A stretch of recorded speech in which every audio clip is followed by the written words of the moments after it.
OK, on poursuit ensemble notre étude de la continuité.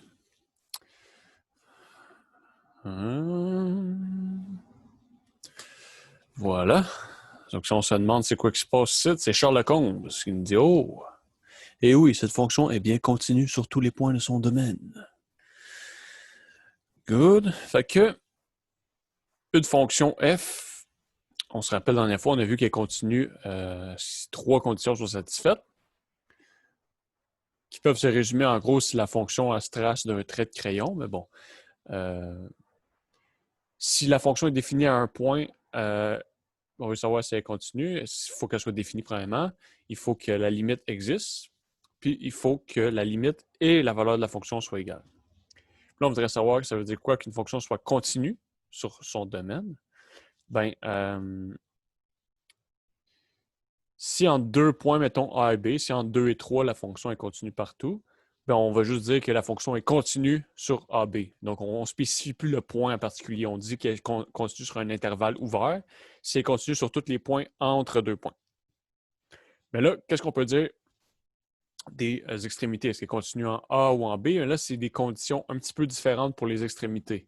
Parce que la fonction n'est peut-être pas définie avant A ou n'est peut-être pas définie après B. Fait que là, il faut modifier un peu la définition de continuité pour les extrémités. Parce que la notion de limite ne fait peut-être pas de sens. En fait, elle ne fera pas de sens si la fonction n'est pas définie avant ou après. Qu'est-ce qu'on peut dire sur les extrémités? Par exemple, la fonction qu'on a ici. Bon, ben, la fonction qu'on a ici, quand je regarde un point, mettons ici, là, là, en C, mettons. Bon, ben, la valeur de la fonction, c'est ça. Puis la limite que je viens. La limite, c'est que quand je viens des deux bords super proches, j'arrive quoi? J'arrive à la même valeur. Donc la fonction est continue. Mais si je regarde l'extrémité ici, ben là, la notion de limite, ben, je ne peux pas arriver par ici. Je peux juste arriver d'un bord ici. Puis la notion de limite à cette extrémité-là, ben, je ne peux pas arriver par ici. La fonction n'est pas définie. Je peux juste arriver d'un bord. Fait qu'il faut se restreindre à des limites d'un bord pour les extrémités. Puis les autres points dans le domaine, ben là, c'est la limite normale. Fait qu'ici, vu que la valeur de la fonction est ici, puis la limite, quand on arrive de la gauche, c'est la même chose, elle va être continue. Ici, la valeur de la fonction est ici, puis la limite quand on arrive à gauche est en haut. Donc, vu que les deux valeurs ne sont pas égales, elle discontinue en A. Fait qu'ici, f est continue sur quoi? AB, le B est inclus, ça veut dire inclus, puis le A est exclu. Good. Fait que c'est ça. Donc, en général, donc, ce qu'on a fait, en fait, premier point, on a regardé la continuité, ce qu'on appelle continuité par la droite. On est arrivé juste par la droite puis checker si ça marchait. Puis ici, on a regardé la continuité par la gauche. Puis elle était continue. La continuité par la droite, si on écrit ça en notation mathématique, ça veut dire la limite lorsque x tend vers un point C, mais qu'on est par la droite, donc on est un peu plus que le point. On veut que ça soit égal à la valeur de la fonction. Si ça satisfait ça, ça veut dire que c'est continu par la droite. Puis, continu par la gauche, bien là, c'est si on est un petit peu moins qu'un point, on veut voir si c'est continu. Il faut que ce soit égal à la valeur. Ça, c'est comme le point B. Ça, c'est le point A. Le point A, il ne satisfaisait pas ça ici, mais parce qu'ici, c'était pas continu. Mais le point B, il satisfait la relation qui est ici.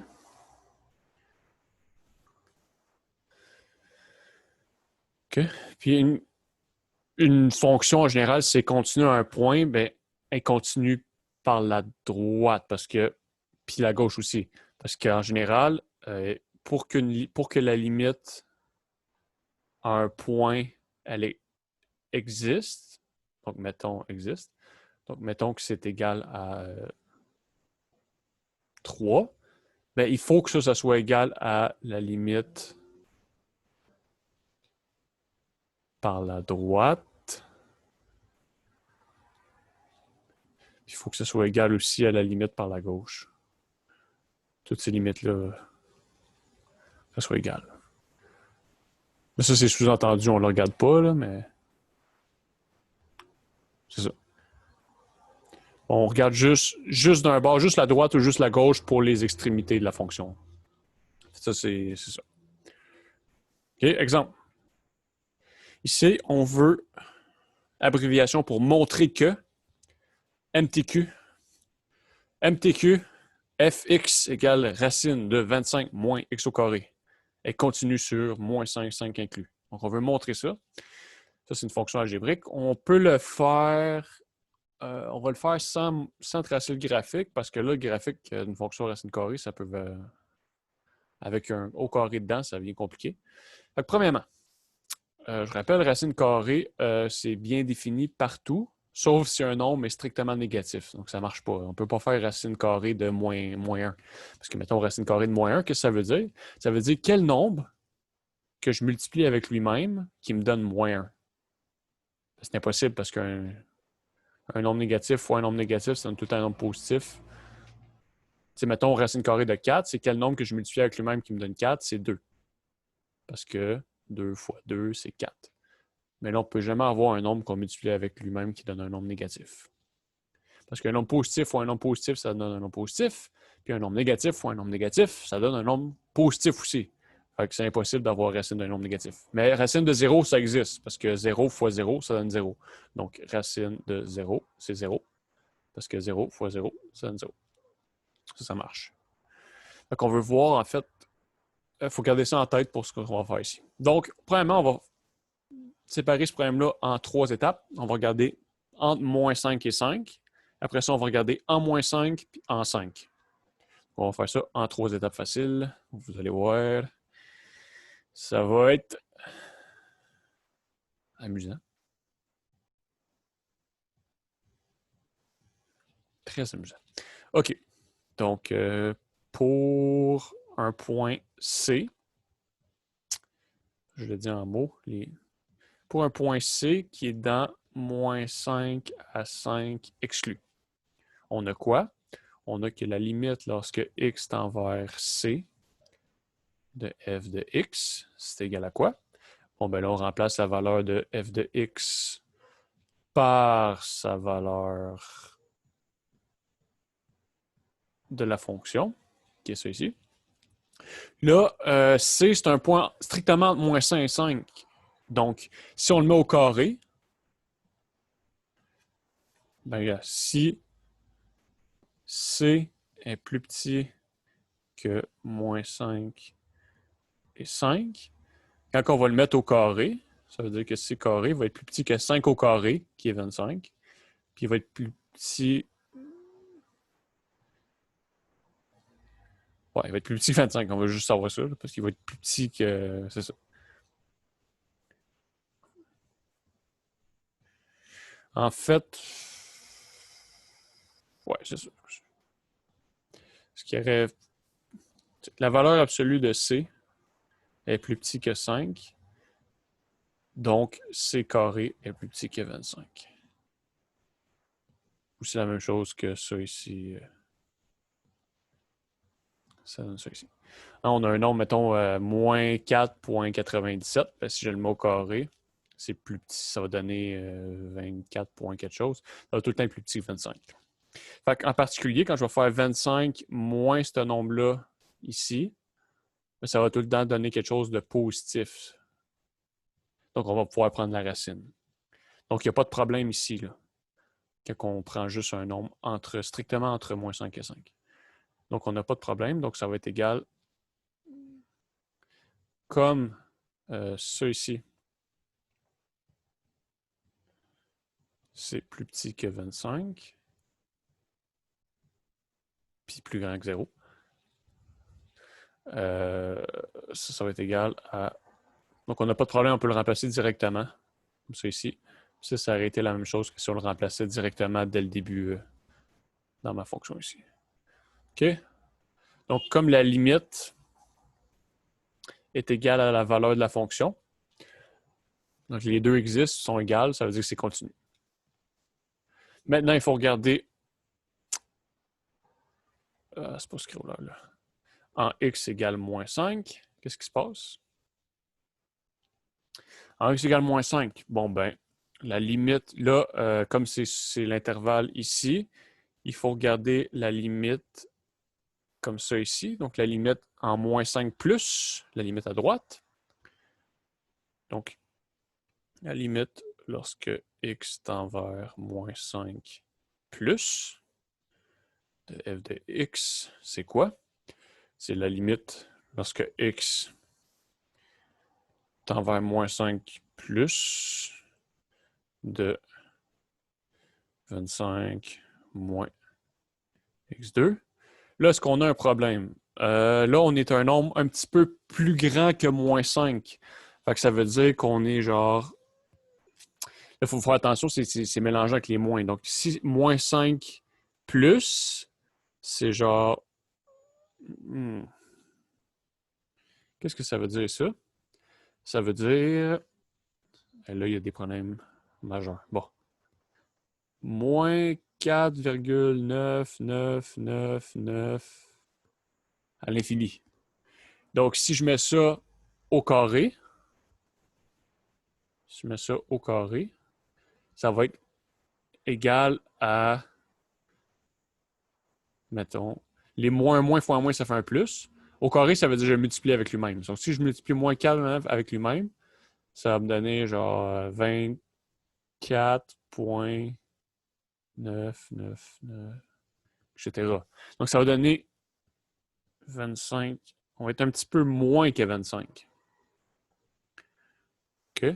Fait qu'ici, ça devient quoi? Ça devient 25 moins 5 plus au carré, qui me donne 25 moins 25 moins. Donc, 25 moins ça ici, 24,1, ça me donne une quantité qui est un petit peu plus grande que 0. Donc là, c'est important. On voulait savoir si on a 0 plus ou 0 moins. Si on aurait une quantité qui est un petit peu plus petite que 0, on n'aurait pas pu prendre la racine, parce que la racine carrée, c'est juste valide pour 0 ou un nombre strictement positif. 0 moins, ça n'aurait pas marché. On voulait s'assurer d'avoir 0 plus. Là, c'est bon. Fait que là, on peut dire que c'est juste la racine de 0. C'était juste pour savoir si c'était correct. Là, maintenant qu'on sait que c'est correct, OK, c'est 0. Ça serait la valeur de la fonction si on aurait remplacé moins 5 dedans. Je remplace moins 5 directement ici. Ça donne moins 5 au carré, c'est 25. Donc, 25 moins 25, ça fait 0. Racine de 0, ça me donnerait, dans la fonction au début, ça me donnerait la bonne chose. Donc, la limite est égale à la valeur. Donc, la limite est égale à ça ici. Donc, c'est continu. Puis, si je regarde maintenant en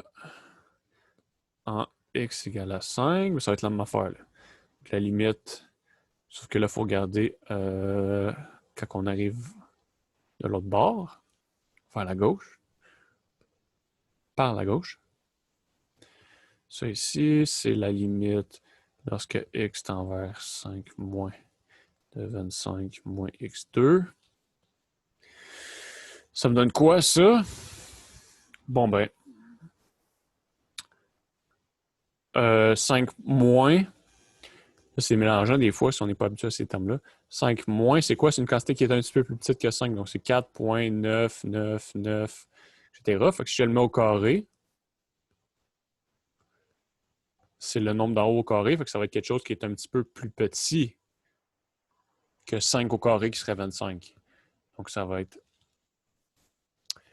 25 moins.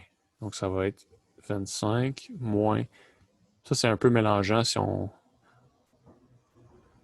Faut comme essayer là, pour comprendre les moins, les plus. C'est pas évident au début. Pour certains. Pour moi, ça ne l'était pas. Donc, 25 moins une quantité qui est un petit peu plus petite que 25. Donc, il reste un petit quelque chose à peine. Donc, 0 plus. Donc, c'est bon. 0 plus, on peut faire la racine. Fait que maintenant qu'on sait ça, c'est la racine. 0. Puis c'est la même chose que si on aurait plugué directement 5 dans ma fonction. OK. Fait que c'est bon. Si on aurait plugué 5 ici, là, on aurait 25 moins 25, racine de 0, ça donne 0. OK. Bref, la conclusion, je reste pas en place. Conclusion, c'est f est bien continu. On a regardé aux extrémités, puis un point n'importe quel point au milieu. Donc, c'est continu. Good.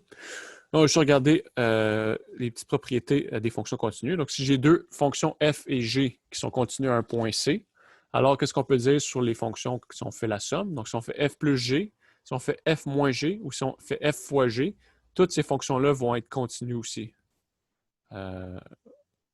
au point C. Si f et g sont continues en C, les multiplications, sommes ou soustractions, ça va être continu. Par exemple, si on les divise, ben là, il faut faire attention, ça va être continu en C, à condition qu'on n'ait pas une indétermination. Donc, si le truc en bas, c'est pas égal à 0. Si j'évalue ma fonction en bas et ça donne 0, ben là, ça ne sera pas continu. Donc, remarque, donc si g de C égale 0, alors f sur g, on va dire qu'elle est discontinue. Est discontinue en x égale à C. Good. C'est qu'on est discontinu, on peut tout de suite, avec la limite, sans faire de graphique, savoir c'est quel type d'indétermination. Donc, si c'est... ça va être une asymptote si on obtient une constante sur 0 en évaluant la fonction. Si on a, mettons, 3 sur 0 ou je sais pas, 15 sur 0, ça va être une asymptote. Puis si on obtient 0 sur 0, mais là, c'est possiblement un trou, mais ça pourrait être une asymptote aussi. Ou possiblement autre chose. Là, ici, il faut étudier plus pour savoir le possiblement. Là. Mais si c'est constant sur 0, c'est tout le temps une asymptote. Si c'est 0 sur 0, il va falloir étudier un peu plus pour voir si c'est quel type d'intermination, en fait. Là. Donc, ça, c'est des trucs, en fait, c'est la fin du cours calcul différentiel, normalement, la continuité, quand on veut tracer les graphiques des fonctions. Puis là, on veut savoir c'est ça, s'il y a un saut, s'il y a un asymptote ou peu importe. On regarde la continuité. C'est pour ça que je ne rentre pas full en détail là-dessus. Mais tout ça, ça devrait être déjà vu en théorie. Là.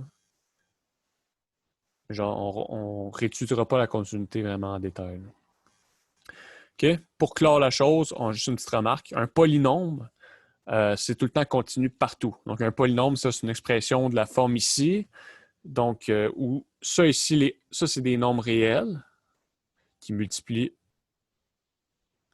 mettons, 3, pi, une demi. Puis ça, c'est x exposant, ça, c'est un nombre naturel, fait que c'est un nombre entier positif. C'est un nombre entier positif. Donc, exemple, polynôme 3x4 plus 2x. Ou un autre. Une demi x2 plus pi. Ou un autre.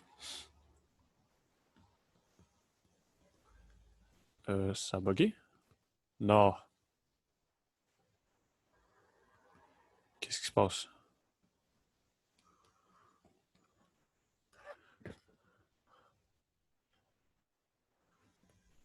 Ah, OK, mon stylet, il est mort, je pense. On va classer ça de même. C'est ça un polynôme. Sauf que c'est ça, on ne peut pas avoir d'exposant négatif, donc on ne peut pas avoir division, mettons, 3 sur x, c'est pas un polynôme, ça, là. OK? Un polynôme, c'est vraiment les exposants positifs des x puis des nombres réels. Fait que ça donne-tu bien. Le crayon, il crève juste à la fin du vidéo. Donc, je pensais que mon ordi avait gelé, il fallait tout que je recommence cette fameuse vidéo-là qui est si magnifique. J'étais triste un peu, mais là, c'est que le crayon, qui n'a plus de batterie, on va recharger ça, puis il n'y a pas de stress. Good, fait que ça clôt la continuité. On va commencer à intégrer à partir de la prochaine fois. Ne manquez pas ça. Même heure, même poste. Au revoir.